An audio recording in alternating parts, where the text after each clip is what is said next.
any detail on what the federal fallback would look like if let's say Ontario does say no more cap and trade, and the Fed say, okay, so you're not doing it, we're going to do it for you.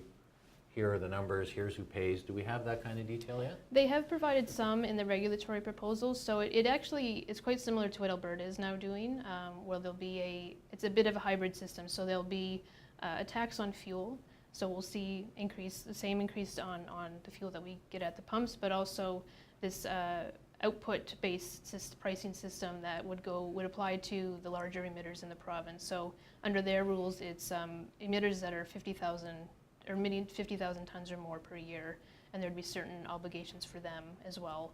And there would be some understanding that some ways to address the competitiveness issue and to make sure that there's no carbon leakage to other jurisdictions where there are fewer rules around this.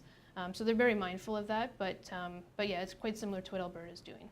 Okay, and so, but there would be no trading then. It's you emit this much, you're getting a bill, $50 a ton. Essentially, yeah. You emitted 10,000 tons, here's a bill for $500,000 or whatever the math is. And then the money is collected by the federal government, and they do it with, they either flow it back to the provincial government, like I said before, or they choose, depending on the understanding between the feds and the province, they may choose to do it differently.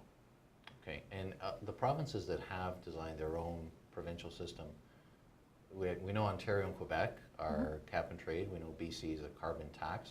Are most of them landing on a carbon tax system as opposed to the cap and trade system? There is a mix. I mean, I think Manitoba, they're looking at a carbon tax system right now.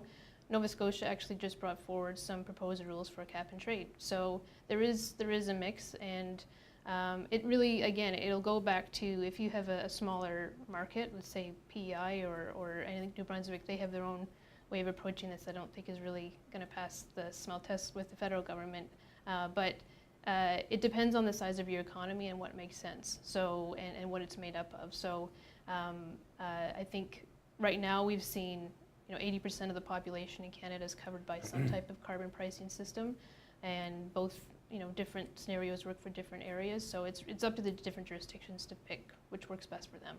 Right. Well, so it's fairly advanced. It sounds a little complex, so I think it's safe to say that even if the PC party wins the June election, it's not going to be done quickly or easily as they transition from what we have in place now to either nothing or we have to adopt the federal system. This is not going to happen overnight. No, it's not. And that, I think, is a piece that sometimes is missing in the conversation, in that, let's say day one, the PCs decide they want to repeal cap and trade. They can issue notice to the Western Climate Initiative, because we are tangled up with these other jurisdictions now. But we also have to repeal essentially a big piece of legislation, the Climate Change Mitigation and Low Carbon Economy Act, that really outlines how the cap and trade system works, where that money goes. That would all have to disappear. And when that piece of legislation was going through, it had obviously support of the Liberals and the NDP. So provided, I mean, I think if the PCs get a majority government, they could repeal that. I won't say easy, but they could do that. It would be way more challenging if it was a minority government and they were trying to repeal that legislation. Yeah, I would say if one of the other two parties has to support it, it's not very likely. But stranger things have happened at the Ontario legislature.